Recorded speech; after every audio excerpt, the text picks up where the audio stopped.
Hi friends, எல்லோரும் எப்படி இருக்கீங்க? இன்றைக்கி வந்து நம்ம செய்ய போகிற ரெசிபி என்னென்னா கத்திரிக்காய் மசாலா பண்ணியிருக்கேன். மசாலா கத்திரிக்காய் அது எப்படி செய்யலான்னு தான் இப்போ பார்க்க போகிறோம். இங்கே பாருங்கள், மசாலா கத்திரிக்காய் நான் செஞ்சு கொண்டு வந்திருக்கேன்.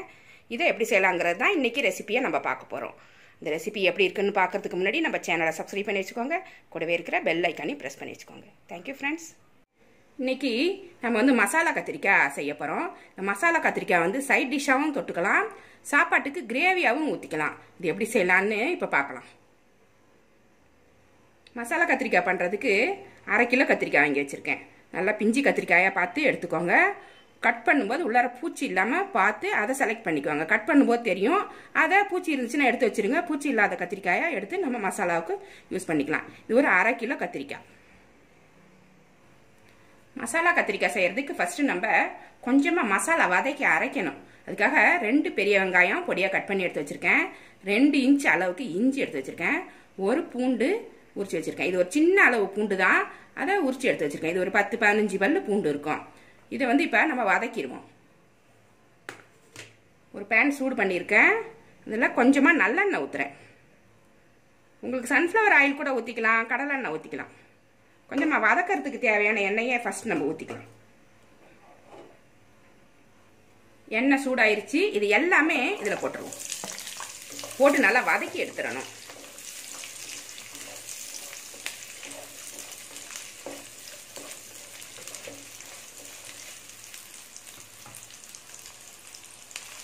வெங்காயம் வதங்கிருச்சு.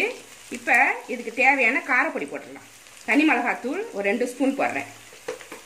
இது உங்கள் சாய்ஸ் தான், காரம் எவ்வளோ வேணுமோ போட்டுக்கோங்க. மல்லிப்பொடி 2 ஸ்பூன்.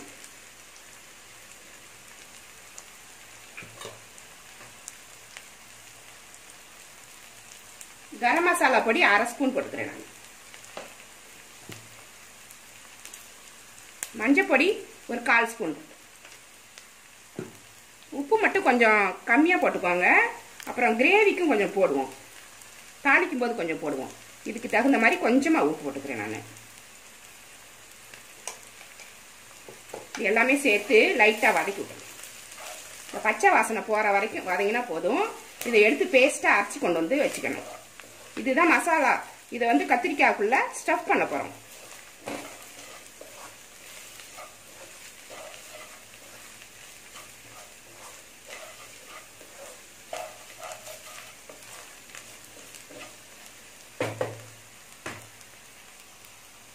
வதங்கினது போதும், ரொம்ப நேரம் வதக்க வேண்டாம். அது வந்து தீஞ்சு போயிடும். இப்போ வந்து இதை மிக்சியில் போட்டு அரைச்சி கொண்டு வந்துடலாம். இதை பேஸ்ட்டாக கொண்டு வந்துடணும். இது மாதிரி பேஸ்ட்டாக அரைச்சி கொண்டு வந்துக்கணும். இதை தான் நம்ம கத்திரிக்காய்க்குள்ளார ஸ்டஃப் பண்ண போகிறோம். இது வந்து ஸ்டஃப் பண்ணது போக கொஞ்சம் இருக்கும், அதை கத்திரிக்காய் மேலே ஊற்றி விட்டுறலாம். அதனால இது எல்லாமே ஸ்டஃப் பண்ணணுன்ற அவசியம் கிடையாது, கொஞ்சம் மிச்சம் இருக்கணும் நம்மளுக்கு. இப்போ கத்திரிக்காயெல்லாம் அப்படி 4 கட் பண்ணிக்கோங்க. இது பெரிய கம்பா இருக்குது, இதை பாதியை கட் பண்ணிடும்.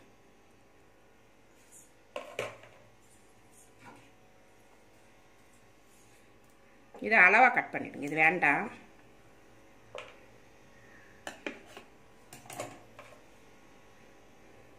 இதை 4 கட் பண்ணிடலாம்.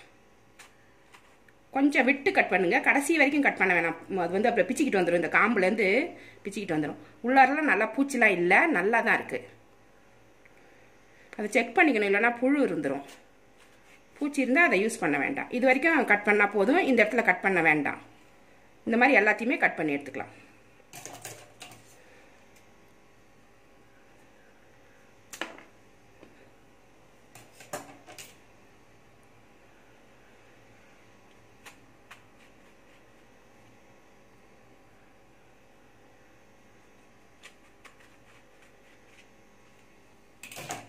இது மாதிரி கட் பண்ணிக்கோங்க.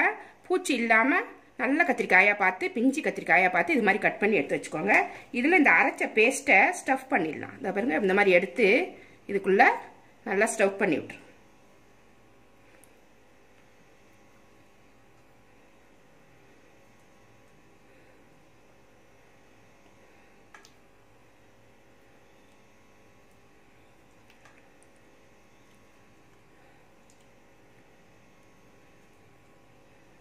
இது மாதிரி எல்லா கத்திரிக்காயுமே நம்ம ரெடி பண்ணி எடுத்து வச்சுக்கலாம்.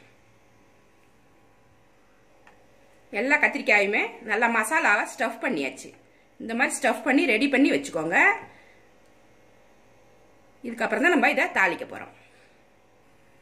கத்திரிக்காய் மசாலா தாளிக்கிறதுக்கு நம்ம வதக்குன அதே வானல்லையே போட்டிருக்கேன்.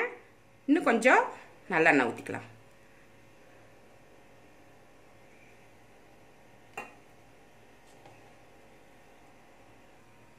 எண்ணெய் சூடாயிருச்சு. ஒரு அரை ஸ்பூன் சோம்பு போட்டு தாளிச்சுக்குவோம். தாளிக்கிறதுக்கு தனியாக ஒரு பெரிய வெங்காயம் கட் பண்ணி வச்சுருக்கேன் சின்ன சின்னதாக. இதை இதில் போட்டுடலாம். இது பொரிஞ்ச உடனே போடலாம். பொரிஞ்சிடுச்சு. வெங்காயத்தை போட்டு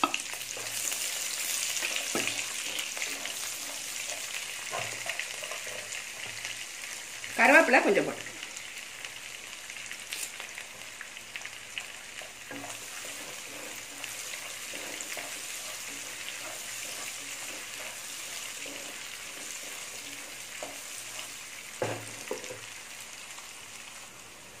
மூணு தக்காளி பொடியாக கட் பண்ணி வச்சுருக்கேன். இது வந்து மிக்சியில் லைட்டாக அரைச்சி எடுத்துடலாம். ரொம்ப குழக்குழன்னு வேண்டாம்.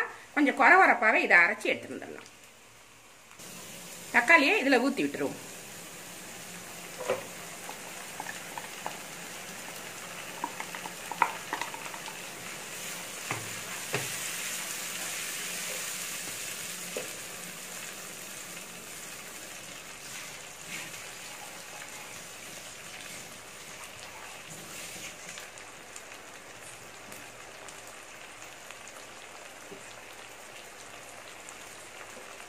கொஞ்ச நேரம் இது வதங்கணும். இந்த பச்சை மணம் மாறணும். அது வரைக்கும் இது வதங்கட்டும். இப்போ போட்ட வெங்காயத்துக்கும் தக்காளிக்கும் கொஞ்சமாக உப்பு போட்டுக்கலாம். ஏன்னா மசாலாவில் நம்ம கத்திரிக்காய் மசாலா ஸ்டஃப் பண்ணோம் பார்த்தீங்களா, அதில் வேற கொஞ்சம் உப்பு போட்டிருக்கோம். இந்த கிரேவிக்கு மட்டும் கொஞ்சமாக உப்பு போட்டுக்கலாம்.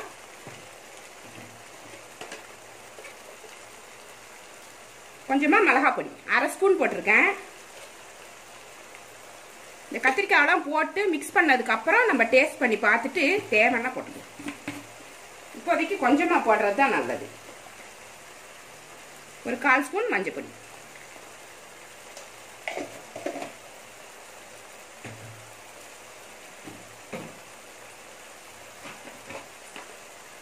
அது மாதிரி அரை ஸ்பூன் ஜீனி போட்டுக்கிறேன். இது ஒரு டேஸ்டா இருக்கும். இது தேவையில்லை அப்படின்றவங்க விட்டுருங்க. ஆனால் இது கூட ஒரு அரை ஸ்பூன் சேர்க்கும் போது கிரேவி வந்து ரொம்ப டேஸ்டா இருக்கும்.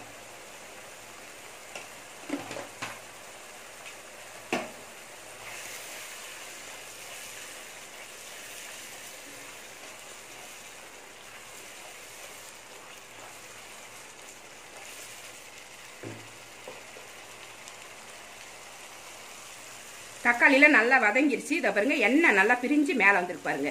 இதுதான் நல்ல பக்குவம். இந்த சமயத்தில் நம்ம இந்த எடுத்து வச்சிருந்த கத்திரிக்காயெல்லாம் இதில் வச்சிருவோம்.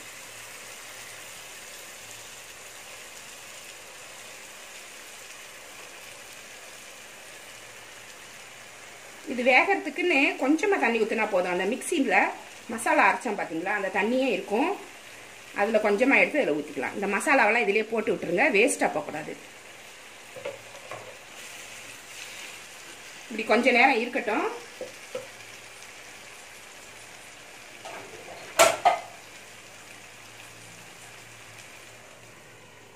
ஒரு லிட்டு போட்டு மூடிடுவோம். மீடியமில் வச்சுக்கோங்க. மீடியமில் வச்சுட்டு அப்பப்போ பெரட்டி போட்டுக்கோங்க. ரொம்ப ஹையில் வச்சு தண்ணியும் நம்ம ஊற்றலை பார்த்தீங்களா, அதனால் மீடியமில் வச்சுட்டு அப்பப்போ பெரட்டி விட்டு இதை நல்லா வேக வச்சு எடுத்துக்கணும். நல்லா அழகாக வெந்துக்கிட்டு இருக்கு.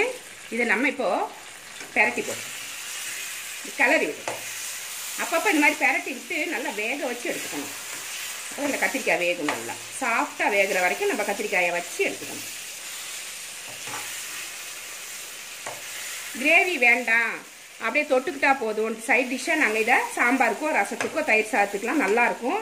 இது தொட்டுக்கணும்னு நினைக்கிறவங்க இப்படி வேக வச்சு எடுத்துக்கோங்க. கிரேவியாக வேணும் அப்படின்னா தேங்காய் பால் கொஞ்சம் அரைச்சி ஊற்றிட்டிங்கன்னா சாதத்துக்கு போட்டு சாப்பிட்றதுக்கு நம்மளுக்கு நல்லாயிருக்கும். அப்படியே ட்ரையாக வேணும்னா இது மாதிரி வேக வச்சு எடுத்துக்கிட்டிங்கன்னா உங்களுக்கு ட்ரையாக இருக்கும்.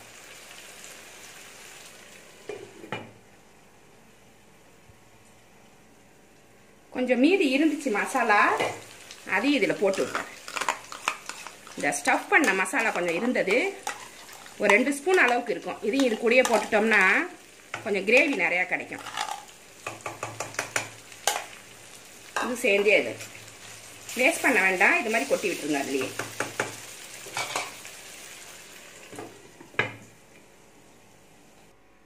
அரை மூடி தேங்காய் எடுத்திருக்கேன். இதை அரைச்சி பேஸ்ட் பண்ணி கொண்டு வந்துக்கிறேன். கிரேவி வேண்டாம் அப்படிங்கிறவங்க தேங்காய் ஊற்ற வேண்டிய அவசியமே கிடையாது. அப்படியே எடுத்து நம்ம தொட்டுக்கலாம். சைட் டிஷ்ஷாக வேணும்னா தேங்காய் ஊற்ற தேவையில்லை. எனக்கு இன்னைக்கு வந்து கிரேவியும் வேணும், கத்திரிக்காயும் தொட்டுக்கிறதுக்கு வேணும். 2 in 1 இன்னைக்கு. இதோட நான் விட்டுருவேன். நான் இதை கிரேவியை ஊற்றி சாப்பிட்டுக்குவோம், கத்திரிக்காய் எடுத்து தொட்டுக்குவோம். அதனால நான் வந்து தேங்காய் அரைச்சி எடுத்துட்டு வந்துடுறேன். தேங்காய் அரைச்சிட்டு வந்தாச்சு. இப்போ இந்த கிரேவியில் நான் ஊற்றி விட்டுறேன். இதை ஊற்றி விட்டுட்டு லைட்டாக கிளறிட்டு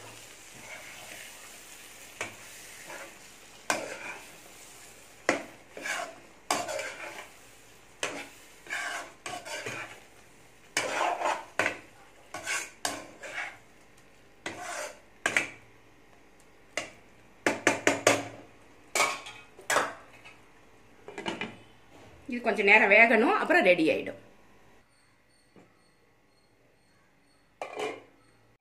ரெடி ஆனதுக்கப்புறம் இது மாதிரி இருக்கும். இது ரொம்ப டேஸ்ட்டாக இருக்கும். இது மாதிரியே செஞ்சு பாருங்க. இது வந்து மசாலா வந்து சாதத்துக்கும் போட்டுக்கலாம், சப்பாத்தி கூட தொட்டுக்கலாம், இல்லைனாக்கா சைட் டிஷ்ஷாகவும் வச்சுக்கலாம். இது எல்லாத்துக்குமே மேட்சாக இருக்கும். இது மாதிரி நீங்களும் செஞ்சு பாருங்க. இந்த ரெசிபி உங்களுக்கு பிடிச்சிருந்தா நம்ம சேனலை சப்ஸ்கிரைப் பண்ணி வச்சுக்கோங்க. கூடவே இருக்கிற பெல் ஐக்கானையும் ப்ரெஸ் பண்ணி வச்சுக்கோங்க. லைக் பண்ணுங்க, ஷேர் பண்ணுங்க, கமெண்ட் பண்ணுங்க. இவ்வளோ நேரம் என்னோட வீடியோவை பார்த்தா எல்லாருக்குமே நன்றி. Thank you friends.